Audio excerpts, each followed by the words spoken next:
Well, Mr. HUGO Centeno, thank you very much for returning to TheBoxingBar.com and welcome. Thank you for having me. I really appreciate you giving me a chance to be on the show again. And HUGO, let's go ahead and start off right where we left off the last time. The last time we talked, it was in April, and you were about 3 days away from your fight in Anaheim. And what do you remember about that fight, and how did that fight go? I fought Prieto, and that was a great fight. It was a great experience for me. First big step up. He had a lot of experience. He's fought top-notch fighters, or world champions or ex-world champions today. He fought Andre Berto, which was big for him, and fighting him and beating him was a great experience for me. It just helped my confidence, that much more. And you got the knockout there in the fourth round.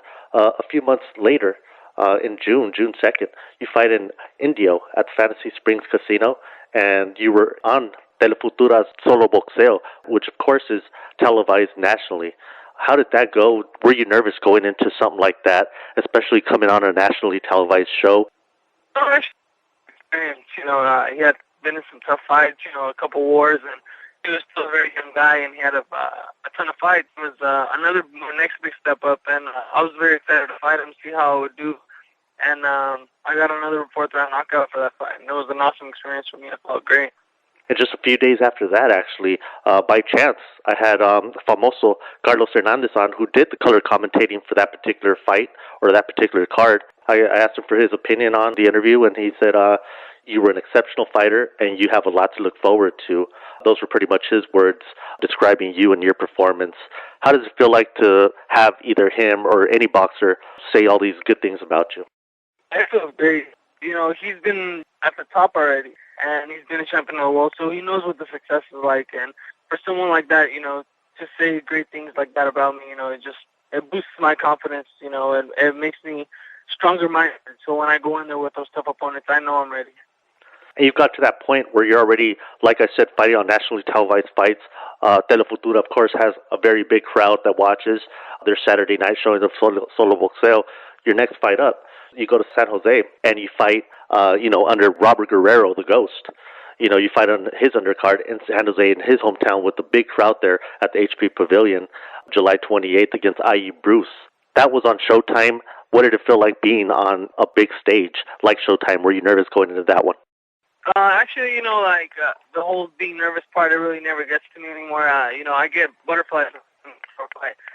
There's so much I'm scared, but because I'm anxious to get in there, so much hard work, so much dedication, so much sacrifice that you have to put in for the sport. It's a 24-hour, 7 days a week job, and you just get so anxious to finally want to show everyone what you worked so hard for, And I was extremely excited that, Showtime gave me that opportunity.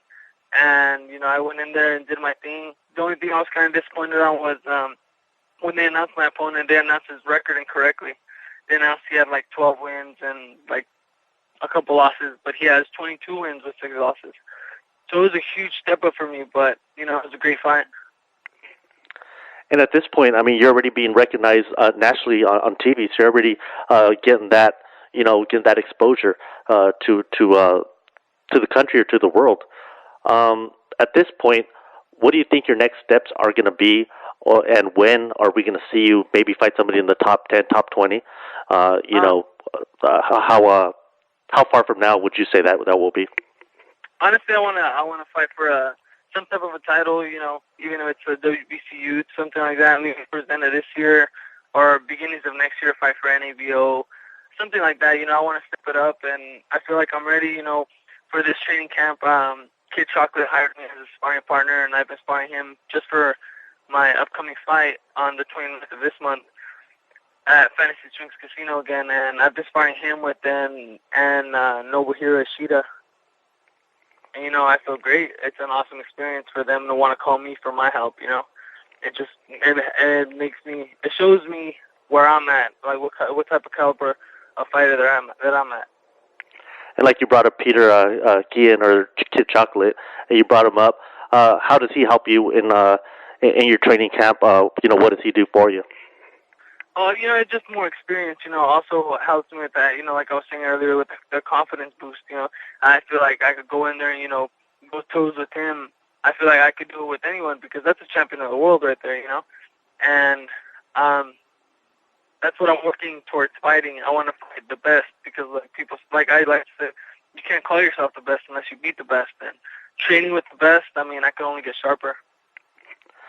And what are you looking at right now, or how are you looking right now and feeling right now, and in your training camp right before this fight? I mean, it's only 2 weeks away, like you said, there at the Fantasy Springs, casino there in Indio, returning to Indio, and how does it feel, or how do you feel like right now at the moment? Oh, I feel great. I got a new strength and conditioning coach, and things are going great. Sticking a little more to fundamentals because my manager and my dad said, we do everything else so well, like an experienced fighter, feint, movement. We just got to bring it back to fundamentals, just like working on the jab, working on the 1-2, 1-2-1, simple things that are going to help me out in the long run because I'm such a lanky fighter. But other than that, I feel great.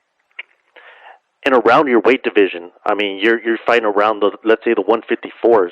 But whether you stay there, whether you go down a weight to the 147s or go up a weight to the 160s, that is the prime of the whole sport right now. That is where everybody's eyes are on. I mean, you've got guys ranging from those weights, like Mayweather and Cotto's and Pacquiao's and the guys this coming weekend with Martinez and Canelo and all these other guys.